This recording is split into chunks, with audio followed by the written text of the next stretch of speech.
Hello दोस्तों, आप देख रहे हैं मेहरबान अंसारी ऑफिशियल यूट्यूब चैनल। दोस्तों, लगातार मैं कुछ ना कुछ वीडियो आप सबके लिए बनाता हूं, तो एक नई कहानी व नई बात लेकर आया हूं जी। यही नई कहानी और नई बात है दिल्ली के मुख्यमंत्री को लेकर। जी हाँ, दिल्ली की जो मैंने आपको पिछली वीडियो में बताया था, दिल्ली के मुख्यमंत्री अरविंद केजरीवाल अपना 2 दिन बाद इस्तीफा दे देंगे। इस्तीफा उन्होंने दे दिया है और दिल्ली की अब अगली मुख्यमंत्री होगी आतिशी। जी हाँ, आतिशी का कुल 4 साल के करियर में मंत्री, विधायक से लेकर मुख्यमंत्री तक के सफर की कहानी मैं आप सबको बताऊंगा। जो लोग हमारे चैनल के साथ नए जुड़े हैं उन सभी से कहना चाहता हूं, हमारे चैनल को सब्सक्राइब जरूर कर लें, बेल आइकन को प्रेस करें। वीडियो अगर आपको अच्छी लगे तो ज्यादा शेयर करना ना भूलें। सियासत में आतिशी है दिल्ली की नए सीएम की पारी। 4 साल में विधायक, मंत्री और अब बनेगी दिल्ली की मुख्यमंत्री। आतिशी को केजरीवाल का करीबी और सहयोगी विश्वास पात्र माना जाता है। वे अन्ना आंदोलन के समय से संगठन में सक्रिय है। इस समय उनके पास सबसे ज्यादा मंत्रालयों की जिम्मेदारी भी है।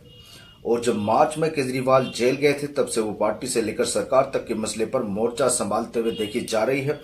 ये बड़ी गंभीर बात है। दिल्ली की अगली मुख्यमंत्री आतिशी होगी। वे दिल्ली की तीसरी महिला मुख्यमंत्री बनने जा रही हैं।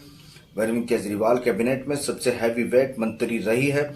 उनका नाम सबसे आगे चल रहा था। विधायक दल की बैठक में आतिशी के नाम पर मोहर आज लग गई है।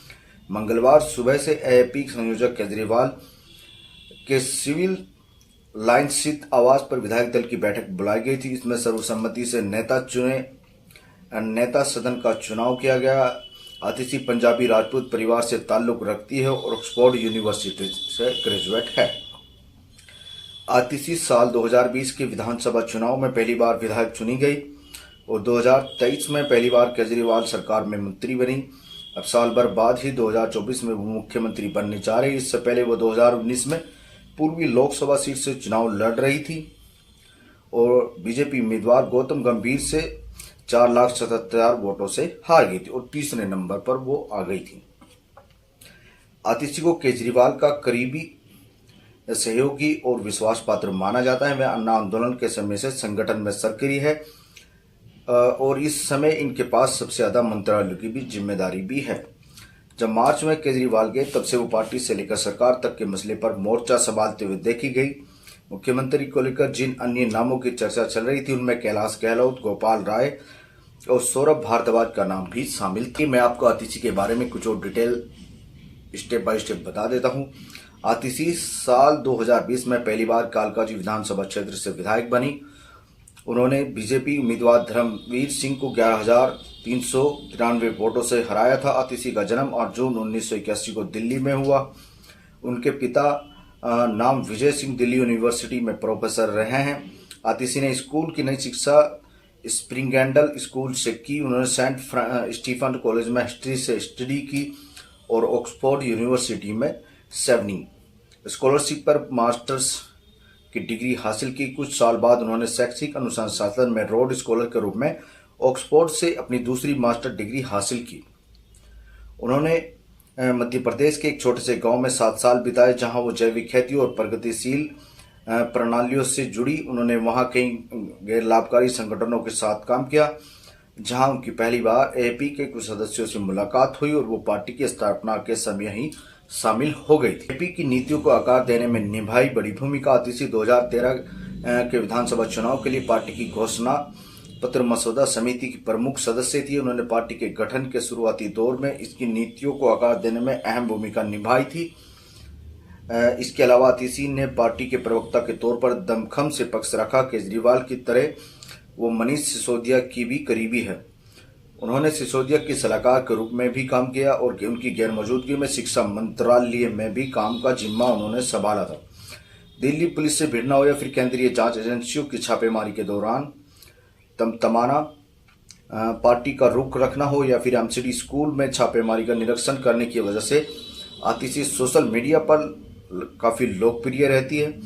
हाल ही में जब केजरीवाल तिहाड़ जेल में थे, स्वतंत्रता दिवस पर तिरंगा फहराया जाना था, तब उन्होंने अपनी जगह आतिशी का नाम अपने आगे बढ़ाया था और उपराज्यपाल को चिट्ठी लिखी थी। 2 दिन पहले जब केजरीवाल ने खुले मन से अपने इस्तीफे का ऐलान किया, तब भी उन्होंने चिट्ठी और आतिशी के नाम का जिक्र किया था। केजरीवाल चाहते थे कि आतिशी उनकी जगह झंडा फहराए, जबकि एलजी ने कैलाश गहलोत को चुना था। उस समय कैलाश गहलोत ने भावुक होते हुए अपने नेता को आधुनिक स्वतंत्रता सेनानी बताया था। 2023 में पहली बार बनी थी आतिशी मंत्री। केजरीवाल ने खुद पर गिरफ्तारी की तलवार लटकने से पहले ही आतिशी को न सिर्फ 9 मार्च 2023 को कैबिनेट मंत्री बनाया था, बल्कि सबसे ज्यादा मंत्रालय भी उन्हें दिए गए थे। आतिशी न सिर्फ दिल्ली सरकार में इकलौती महिला मंत्री है, बल्कि उनके पास इस वक्त दिल्ली सरकार में सबसे ज्यादा मंत्रालय भी मौजूद हैं। वही शिक्षा विभाग, पीडब्ल्यूडी, जल विभाग, राजस्व, योजना और वित्त विभाग संभाल रही महिला वार्ड और महिलाओं से जुड़े केजरीवाल के आगे के वादों को ध्यान में रखते हुए भी आतिशी का नाम अहम माना जा रहा।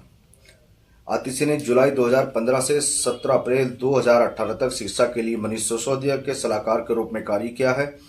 आतिशी 2015 में मध्य प्रदेश के खंडवा जिले में जल सत्याग्रह में शामिल रही। वे विरोध प्रदर्शनों के साथ साथ कानूनी लड़ाई के दौरान भी एक्टिव रही। 2020 के विधानसभा चुनाव के बाद पार्टी ने आतिशी को गोवा का प्रभारी बनाया था। तो दोस्तों, जैसा आप सभी को पता है, मैंने पिछली वीडियो में आपको बताया था, अरविंद केजरीवाल दिल्ली के मुख्यमंत्री ने साफ ऐलान कर दिया है वो अपने पद से इस्तीफा दे देंगे, किसी और को मुख्यमंत्री बनाएंगे। और आज विधायक दल की बैठक में आतिशी को अगला मुख्यमंत्री चुन लिया गया है। जैसा आप सभी को पता है, दिल्ली में 9 फरवरी में विधानसभा चुनाव होने, इसके देखते हुए अरविंद केजरीवाल ने आज अपना इस्तीफा दिया और आतिशी दिल्ली की नई मुख्यमंत्री होगी। इसको लेकर बहुत चर्चा चल रही थी। आतिशी लगातार काफ़ी एक्टिव रहती है। तो दोस्तों, मेरा कहने का मतलब यह है, अरविंद केजरीवाल ने साफ कह दिया, जब तक जनता ये नहीं बताएगी मैं ईमानदार हूँ या भ्रष्ट हूँ, जब तक जनता ये नहीं कहेगी कि मुख्यमंत्री पद के मैं लायक हूँ, मैं तब तक मुख्यमंत्री की कुर्सी नहीं संभालूंगा। तो अरविंद आतिशी अगली मुख्यमंत्री दिल्ली की होगी, जिसको लेकर बहुत चर्चा चल रही थी। एक बार फिर देखने में आ रहा है कि ये दिल्ली को संवार कर रख देगी और दिल्ली के लिए काम करेगी। तो ऐसी और जानकारी व ऐसी और खबरें के लिए मेहरबान अंसारी ऑफिशियल यूट्यूब चैनल को आप सब्सक्राइब जरूर कर ले, बेल आइकन को प्रेस करें। वीडियो अगर आपको अच्छी लगे तो ज़्यादा से ज़्यादा शेयर करना ना भूले। और जल्द लौटेंगे नई कहानी नई बात को लेकर। तब तक के लिए देखते रहे मेहरबान अंसारी ऑफिशियल यूट्यूब चैनल। धन्यवाद।